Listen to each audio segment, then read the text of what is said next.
देख लीजिए आप सभी, ये जो जटाएँ इसमें निकली हुई हैं, ये बहुत बड़ा पेड़ है और इसमें जो है इतनी बड़ी बड़ी जटाएँ थी कि ज़मीन में ये जटाएँ धंसी हुई थी। और अब जो कि इसको फिर से काटा गया है और काटने के बाद फिर इसमें जटाएँ आ रही हैं। तो हम आप लोगों को दिखा देते हैं कि ये पपीते का पेड़ है, जो कि बहुत ही खूबसूरत इसकी पत्तियां हैं और इसकी पत्तियां जो है दवाई के भी काम में आती हैं। तो साथ ये इसमें फल भी लगे हुए हैं और फूल भी। तो कुछ पपीते ऐसे हैं जिसमें फूल लगे हुए हैं, फल नहीं लगे हुए हैं, और कुछ ऐसे हैं कि जिनमें फल लगे हुए हैं और फूल नहीं दिख रहे हैं। तो मैं आपको दिखाती हूँ, आई होप आप सभी समझ भी रहे होंगे। तो देखिए, हम आप सभी को दिखाते हैं यहाँ का नज़ारा। और आप सभी देख सकते हैं पीछे मेरे कितने ढेर सारे पौधे लगे हुए हैं। तो इन पौधों का, ये सब चमत्कारी पौधे हैं और इन सभी का जो है जड़ी बूटी के काम में आता है, दवाइयों के काम में आते हैं। और सभी लोग इसकी दवाइयाँ भी बनाते हैं, जो कि जिनको मालूम है कि इन चीज़ों से क्या दवाइयाँ बनती हैं और किन काम में आती हैं, तो वो सभी इसका यूज करते हैं।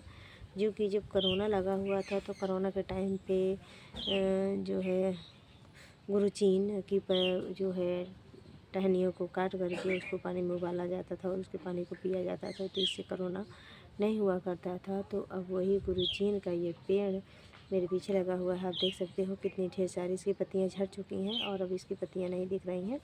लेकिन इसके बाद भी इसमें देख लीजिए, अभी इसकी एक एक टहनियों में आयुर्वेद छिपा हुआ है और लोग इसका सेवन भी करते थे उस समय जब कोरोना लगा था। कोरोना काल में क्या था कि कोई दवाइयाँ कहीं से भी नहीं मिल पा रही थी, लोगों को सुविधाएं नहीं थी, तो इसलिए सभी इसका ही यूज़ करते थे। तो फ़िलहाल उसके फ़ायदे भी देखने को मिले थे कि जो गुरुचीन की पत्तियों को टहनियों को उबाल कर पीते थे, तो उनको ज़्यादातर फ़ायदे ही हुए हैं, नुकसान नहीं हुए हैं। और आज का जो ज़माना है, लोग अंग्रेज़ी दवाइयों पर ज़्यादा ध्यान देते हैं और आयुर्वेदा पे बिल्कुल नहीं ध्यान देते हैं, जो कि आयुर्वेदा ही जीवन को जोड़े रखता है, हर समस्याओं से जूझने की शक्ति प्रदान करता है। क्योंकि आयुर्वेदा ही आज के युग में सबसे महत्वपूर्ण चीज़ों से बना हुआ है। और लेकिन उनका कुछ लोग अभी ऐसे हैं कि जो उनका सेवन नहीं करते हैं और कुछ हैं कि जो उनका उपयोग करना जानते हैं, तो इसलिए वो भली भांति उसका सेवन करते हैं। जैसे पपीते की पत्तियां हो गई, वो भी डेंगू में काम आती हैं, जिसका जो है जो सफ़ेद वाला खून होता है, क्या बोलते हैं उसको, तो वो जब खून कम होता है तो उसके लिए भी पपीते की पत्ती फ़ायदेमंद होती है।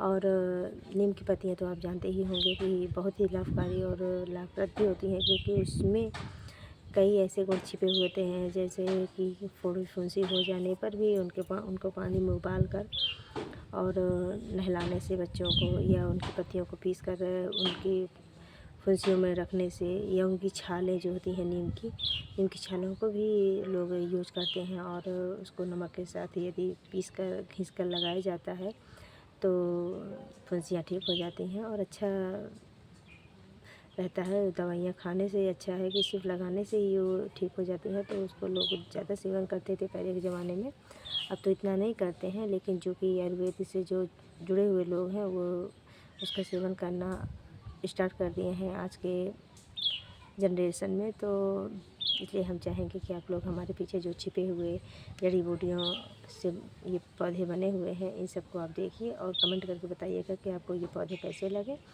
और क्या ये आयुर्वेद ज़्यादा से ज़्यादा यूज़ करने चाहिए कि अंग्रेज़ी दवाइयों की तरफ जो लोग रुझान कर रहे हैं या भाग रहे हैं, उनकी तरफ ध्यान देना चाहिए। तो हम तो यही कहेंगे कि आयुर्वेदा बहुत ही लाभप्रद चीज़ें हैं और आयुर्वेदा का ज़्यादा महत्व जीवन में होना ही चाहिए, क्योंकि आयुर्वेद ही अब सभी चीज़ों का जो है निर्माण करता है। जैसे जो सौंदर्य के विषय में है, सौंदर्य भी जैसे नीम की पत्तियां हैं, जो चेहरे पर फुंसियाँ हो जाती हैं तो नीम की पत्तियों को उबाल कर, या कच्ची पत्तियां जो छोटी छोटी हल्की मुलायम पत्तियाँ होती हैं, लाल से लाल लाल सी थोड़ी छोटी, तो उन पत्तियों को आप तोड़ लीजिए। तोड़ने के बाद उसको हाथों से गोला करके घिस लेना या पीस के पीना।